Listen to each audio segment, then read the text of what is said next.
अरे कैसी बात करते हो राजन, पुत्र कामेष्टि यज्ञ करो, देखो तुम्हारे यहां पर पुत्र हो जाएगा। पुत्र कामेष्टि यज्ञ का अनुष्ठान लेकर के बैठे, ब्राह्मणों ने एक कलश में जल को अभिमंत्रित किया है। इस जल को यज्ञ की पूर्णाहुति के समय मैं रानी को पिलाऊंगा, रानी गर्भवती हो जाएगी और सुंदर सा बालक जन्म लेकर के आएगा। लेकिन एक घटना घट गई। घटना क्या घटी? यज्ञ के बीच में ही राजा योनाश को एक दिन बहुत जोर से प्यास लगी। भैया ललतेश जी, अब पानी तो कहीं मिला नहीं, यज्ञ मंडप में चले गए और जो पुत्र पैदा करने वाला पानी था उसी को उठा करके पी लिए। सब गड़बड़ हो गया। सुबह का समय हुआ,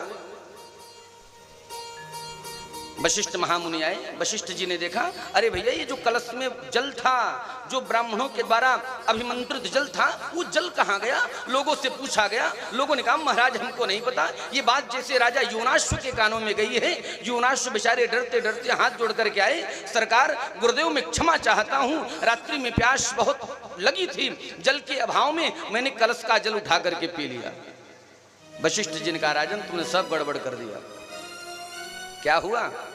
अरे वो जल कोई साधारण जल नहीं था, वह पुत्र उत्पन्न करने वाला जल था। गुरुदेव तो क्या होगा? बोले अब तुमको ही पुत्र होगा। बोलो जय श्री राम।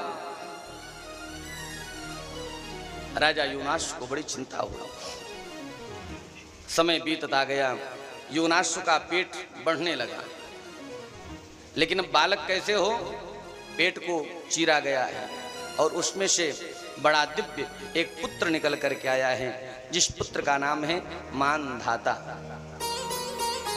अब लेकिन एक विचित्र घटना घट गई। अब माता जी होती तो स्तनों में दुग्ध आता, अब ये तो पिताजी हैं बेचारे, दूध कहां से पिलाएं?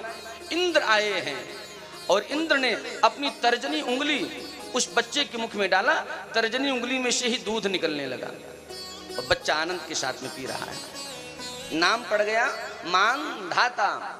इन्हीं के वंश में आगे चल करके हुए मुचकुंद,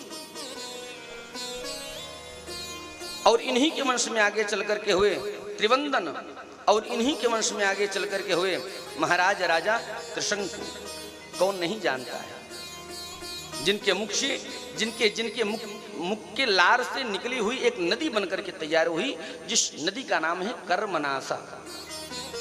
ये नदी कहां पर है पता है? बिहार। इस नदी का नाम ही है कर्मनासा।